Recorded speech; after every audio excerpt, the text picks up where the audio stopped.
वहां के जाट समाज ने भी जी आरएलडी को वोट दिया था, तो वो बीजेपी के खिलाफ दिया था। जी और मुसलमान ने भी वोट दिया था तो बीजेपी के खिलाफ दिया था। जी लेकिन क्या हुआ कि भाई आरएलडी ने क्या किया कि बीजेपी से गठबंधन कर लिया और हमारा मुकाबला किसी से नहीं है। मतलब अध्यक्ष भी आजाद समाज पार्टी का वहां बनेगा। तो अधूरा काम करने एडवोकेट चंद्रशेखर आजाद माननीय हमारे सांसद जी अब भारत में आ चुके, जी और वो ऐसा लगाने की कि यहाँ पे मिशन चल रहा है। मिशन की कोई बात वहां थी नहीं, लेकिन मात्र एडवोकेट चंद्रशेखर आजाद हमारे नेता, आदरणीय नेता, ये मिशन की बात करते हैं। जय हिंद, मैं हूं परवेज पवार और आप देख रहे हैं एलकेबी हिंदुस्तान। उत्तर प्रदेश में भले ही 2027 में विधानसभा चुनाव होने हो, लेकिन आजाद समाज पार्टी ने 2027 के विधानसभा चुनाव को लेकर अपनी तैयारियां शुरू कर दी हैं।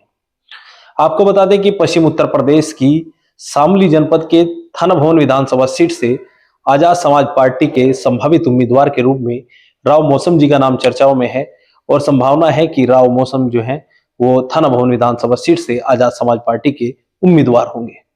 यानी थाना भवन विधानसभा सीट पर दलित और मुस्लिम समीकरणों को साधने की जिम्मेदारी राव मौसम को आजाद समाज पार्टी दे सकती है। सबसे पहले तो राव जी आपका स्वागत है। धन्यवाद परवेज भाई, आपका बहुत बहुत।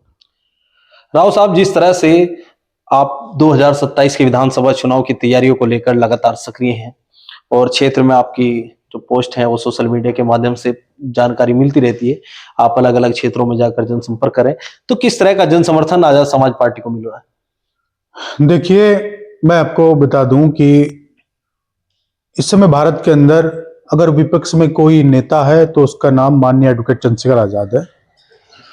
और जब हम लोगों के बीच में गांव-गांव जा रहे हैं, मैं लगभग जो है वहां 50 गांव अभी तक कर चुका, मतलब दलित मुस्लिम के 50 गांव के बीच में मैं गया हूं जी।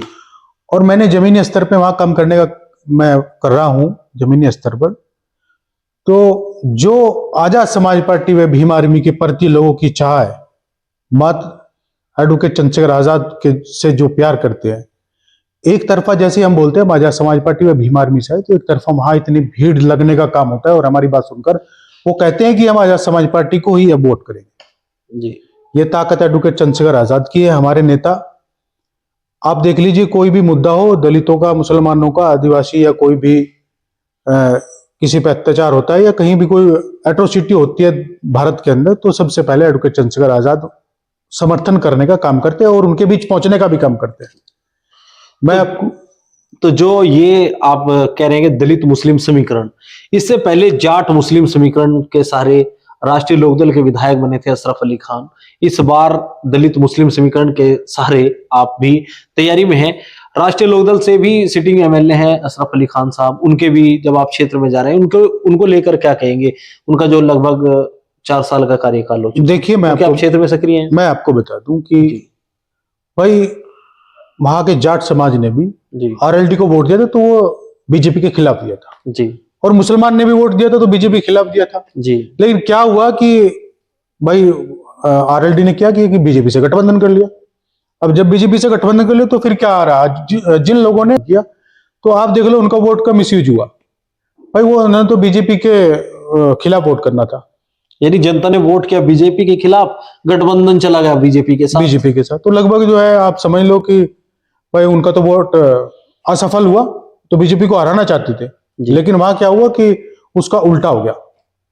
अब मैं आपको बता दूं, अब इस बार आजाद समाज पार्टी में भीम आर्मी से इतना भारी तादाद में वहां मुस्लिम समाज जुड़ने का काम कर रहा है। मैं क्षेत्र में जा रहा हूं, मुझे पता है जी जी, और हमारा मुकाबला किसी से नहीं है।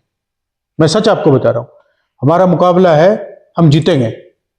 लेकिन ऐसा हमारा वहां चल रहा है कि हम अपना मुकाबला किससे नहीं मान रहे। इस समय आजाद समाज पार्टी भीम आर्मी के इतना वहां हजूम जुड़ रहा है। जैसे हम गांव में जाते तो आप देख लेना कि हमारे मुकाबले पे कोई आएगा नहीं।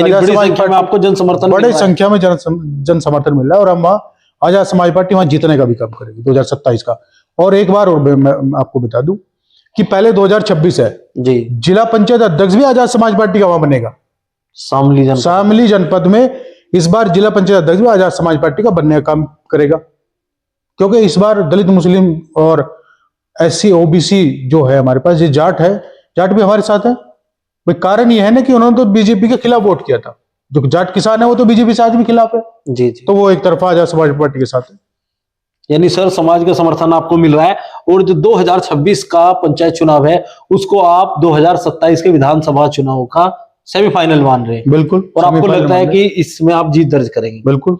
अच्छा राव साहब, एक बड़ी चुनौती आजाद समाज पार्टी के दलित वोटर को मिलने वाली है। बहुजन समाज पार्टी की सुप्रीमो मायावती जी भी लगातार सक्रिय हैं, उनकी चुनौती से कैसे पार पा पाएंगे, क्योंकि लंबे समय तक दलित राजनीति पर उनका एक छत्र राज रहा है। देखिए, वो भी हमारे आदर्श नेता है, ठीक है, लेकिन देखो संघर्ष करने में बाबा साहब ने भी एक पार्टी बनाई थी, ठीक है, बाबा साहब के बाद फिर साहब काशीराम ने एक पार्टी बनाई। तो जैसे जैसे भाई मिशन डाउन होता है वैसे वैसे पार्टी भी डाउन हो जाती है। अब साहब काशीराम का अधूरा काम करने एडवोकेट चंद्रशेखर आजाद माननीय हमारे सांसद जी अब भारत में आ चुके जी, और वो लगातार लोगों के बीच में जाने का भी काम करते हैं, हम लोग भी जाते हैं। मैं आपको बता दूं कि अब वो समय चला गया। देखो, जो संघर्ष करेगा उसी को वोट मिलेगा, जी जी, जो क्षेत्र में जाएगा उसी को वोट मिलेगा। तो आप देखो, आने वाला समय आजाद समाज पार्टी का, मैं आपसे वादा करता हूं, मैं आपके चैनल के माध्यम से बताना चाहता हूं कि इस बार शामली के अंदर भी जिला पंचायत अध्यक्ष आजाद समाज पार्टी का ही बनेगा। जो बहुजन समाज पार्टी भी नहीं कर पाई अभी। बिल्कुल नहीं कर पाई, लेकिन आजाद समाज पार्टी वो करके दिखाएगी। अच्छा राव साहब, आप बहुत कम ऐसे लोग हैं जिन्होंने बहुजन समाज पार्टी की सुप्रीमो मायावती के साथ भी काम किया है, यानी बहुजन समाज पार्टी में भी सक्रिय भूमिका में रहे, इसके बाद आजाद समाज पार्टी में भी सक्रिय भूमिका में हैं। आप उन शख्सियतों में से एक हैं जो बहुजन समाज पार्टी में भी लंबा संघर्ष आपने किया, उसके बाद अब आप आजाद समाज पार्टी में भी लंबा संघर्ष करें। 2022 के विधानसभा चुनाव में आप आजाद समाज पार्टी के टिकट पर गंगो विधानसभा से चुनाव लड़े। अब तो आजाद समाज पार्टी, जब आपको बताना पड़ता था कि आजाद समाज पार्टी चंद्रशेखर आजाद की पार्टी है, तब आप आजाद समाज पार्टी, दोनों दलों में क्या अंतर आपको लगा? देखिए, क्योंकि दोनों के साथ आप काम मैं कर चुके हैं। आपको बताऊंगा कि यहाँ जब मैं बीएसपी में था और मैंने वहां चुनाव लड़ने की भी तैयारी की थी, जी जी, लेकिन मुझे ऐसा लगा नहीं कि यहाँ पे मिशन चल रहा है। मिशन की कोई बात वहां थी नहीं, लेकिन मात्र एडवोकेट चंद्रशेखर आजाद, हमारे नेता, आदरणीय नेता, ये मिशन की बात करते हैं। ये चाहते हैं भाई हम अगड़े पिछड़े दलित मुसलमान हम उनकी बात करें। वहां ऐसा कुछ नहीं है, इसीलिए पार्टी डाउन हो गई। और यहां काम करने का इतना वो है कि मैं आपको बता दूं कि जी हमारे नेता एडवोकेट चंद्रशेखर आजाद से कोई एक बार मिल ले तो वो उसी का हो जाता है। मैं सच्चाई आपको बता रहा, क्योंकि उनके अंदर एक कर गुजरने का एक मामला है। वो चाहते हैं कि मैं यहाँ दलितों को जो आज तक कोई नहीं दे पाया, चंद्रशेखर आजाद जी नेता हमारे चाहते हैं कि वो सब दलितों को दे और मुसलमान को दे जो हिस्सेदारी थी। क्योंकि मैं आपको बता दूं कि जो कोई नहीं कर पाया, अब आजाद समाज पार्टी दलित मुसलमान अति पिछड़ा पिछड़े के लिए आजाद समाज पार्टी करने जा रही है। और मैं आपके चैनल के माध्यम से बता दूं, आज हमारी एक रैली है कानपुर के आसपास जी, आप देखना, बहुत भारी संख्या में वहां पिछड़ा वर्ग आएगा और आजाद समाज पार्टी को समर्थन करेगा। यानी आपको लगता है कि दलित, मुस्लिम और पिछड़ा, यानी पीडीए, बिल्कुल, जो अखिलेश यादव जी की जिसकी चर्चा करते हैं, वो आजाद समाज पार्टी के साथ है।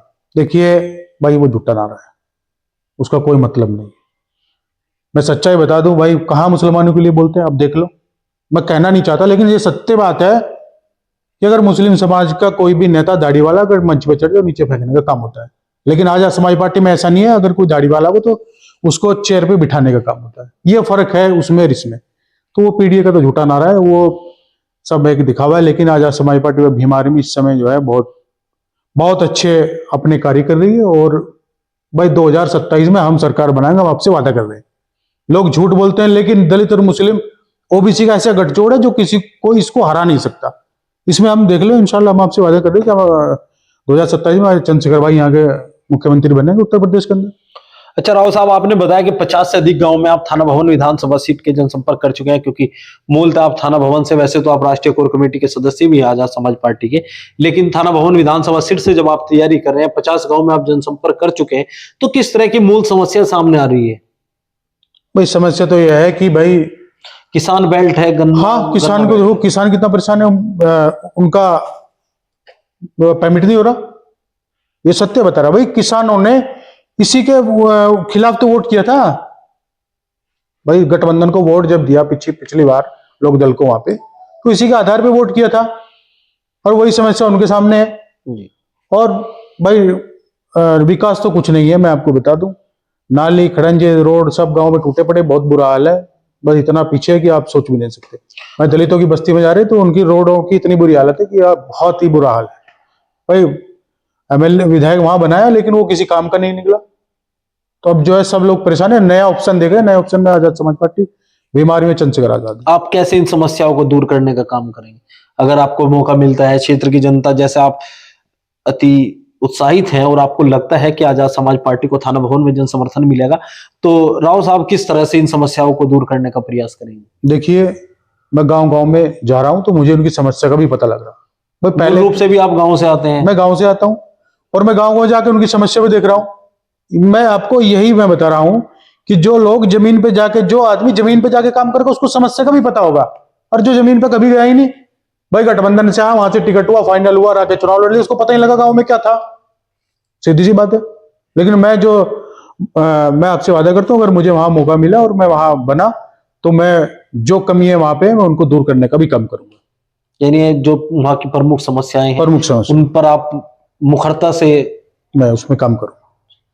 तो थाना भवन विधानसभा सीट से संभावित उम्मीदवार राव मौसम जी को आपने सुना। इस वीडियो में बस इतना ही। आगे के अपडेट के लिए बने रहिए एलकेबी हिंदुस्तान के साथ। जय हिंद।